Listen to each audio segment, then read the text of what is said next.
Board exams फरवरी माह में शुरू हो रहे हैं। ऐसे में देखा जाता है कि स्टूडेंट्स में गणित के प्रति काफी डर रहता है, भले ही उनकी अच्छे से तैयारी हो। Hello students, how are you all? I hope you all are doing excellent in your life and started the preparation for coming board examination. Today's video is regarding Mathematics Class 10 Board Examination 2025.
Board exams फरवरी माह में शुरू हो रहे हैं। ऐसे में देखा जाता है कि स्टूडेंट्स में गणित के प्रति काफी डर रहता है, भले ही उनकी अच्छे से तैयारी हो। लेकिन आज हम आपको कुछ टिप्स बताएंगे जिसके माध्यम से 100/100 अंक भी ला सकते हैं। In this video you will get tips to answer math questions neatly in maths exam. Also sharing model answer sheet issued by CBSE which will help you in writing mathematics paper in the correct way in the board exam. Practice पर करें ज्यादा focus. Maths की तैयारी के लिए practice ही सबसे ज्यादा महत्वपूर्ण मानी जाती है। जितनी ज्यादा प्रैक्टिस की जाएगी उतना ही फायदा होगा। कुमार ने कहा, पिछले 5 साल तक के जितने भी मैथ्स के पेपर हैं उन सभी को निर्धारित समय के अनुसार प्रैक्टिस करना शुरू कर दे।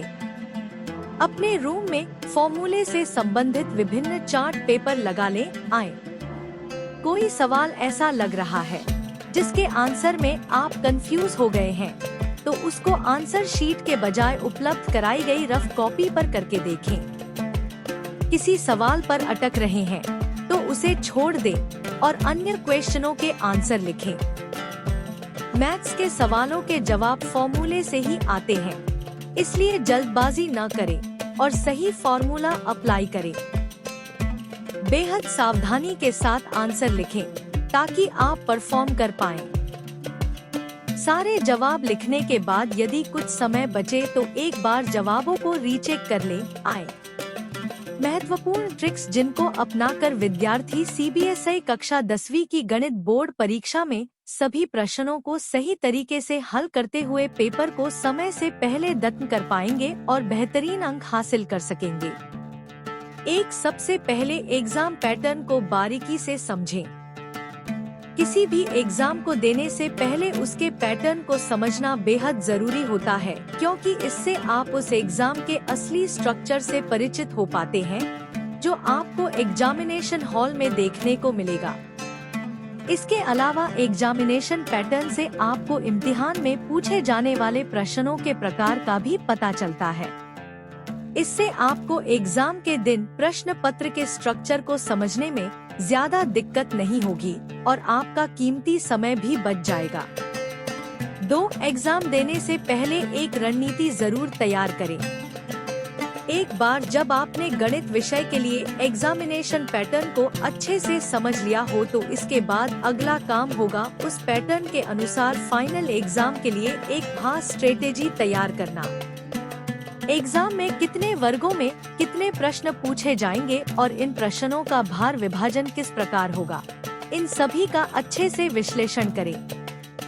3, परीक्षा लिखने से पहले मिलने वाले 15 मिनट का समझदारी से इस्तेमाल करें। विद्यार्थियों को 15 मिनट का समय प्रश्न पत्र पढ़ने के लिए दिया जाएगा।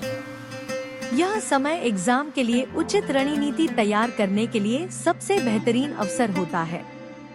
इन 15 मिनटों में सभी 40 प्रश्नों को ध्यानपूर्वक पढ़ें और उनको 3 वर्गों सरल, मध्य और मुश्किल में विभाजित कर लें। इससे आपको परीक्षा लिखने के लिए एक रफ प्लान मिल जाएगा। 4, मुश्किल लगने वाले प्रश्नों से कभी भी घबराएं ना। प्रश्न पत्र पढ़ते समय जब कोई प्रश्न आपको मुश्किल लगे तो ऐसे में बिल्कुल भी घबराएं ना, क्योंकि आपकी इस घबराहट व डर के चलते आप बाकी के प्रश्नों को भी सही से हल नहीं कर पाएंगे और अंत में आपका प्रदर्शन खराब होगा। आप पहले सरल प्रश्नों को हल करें। जब आप कुछ प्रश्नों के सही हल निकालोगे तो स्वाभाविक ही आप में आत्मविश्वास आएगा और आप मुश्किल लगने वाले प्रश्नों को भी हल करने में खुद को सक्षम पाएंगे। 5, हर प्रश्न को उसके महत्व व भार के अनुसार ही हल करें। जब आप प्रश्न पत्र हल करने जा रहे हों, तब आपको यह अंदाजा होना चाहिए कि कौन सा प्रश्न कितना महत्वपूर्ण है और उसको कितना समय देना चाहिए।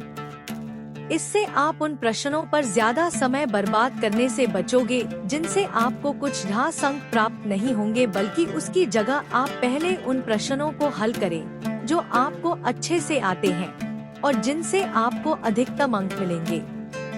6, स्पीड और एक्यूरेसी साथ साथ बनाए रखें। ध्यान रखें, पेपर हल करते समय एक्यूरेसी और स्पीड दोनों को साथ में लेकर चलें। किसी एक का खामियाजा दूसरे को ना भुगतना पड़े। अपनी कैलकुलेशन में कुछ शॉर्टकट अपनाने की कोशिश करें जिससे आपका महत्वपूर्ण समय भी बच सके। किसी भी प्रश्न को हल करते समय उसमें इस्तेमाल होने वाले प्लस, माइनस आदि चिन्हों का खास ध्यान रखें, वरना एक चिन्ह या टर्म गलत लिखने पर प्रश्न को हल करने में आपका अधिक समय तो बर्बाद होगा ही, आप सही उत्तर भी नहीं निकाल पाएंगे। 7, घड़ी की सुइयों पर पैनी नजर बनाए रखें।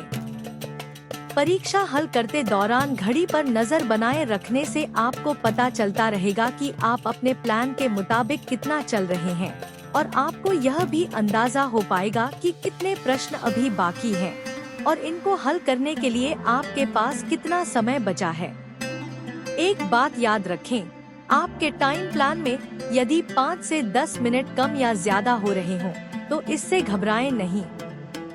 बोर्ड परीक्षा में सर्वश्रेष्ठ परिणाम पाने के लिए जितना जरूरी है पाठ्यक्रम की तैयारी के लिए मेहनत करना उतना ही जरूरी है परीक्षा को लिखने के लिए सही रणनीति का इस्तेमाल करना। आखिर आपकी उत्तर पत्रिका ही तो आपकी साल भर की मेहनत को दर्शाएगी जिससे आपको मनचाहे अंक प्राप्त होंगे।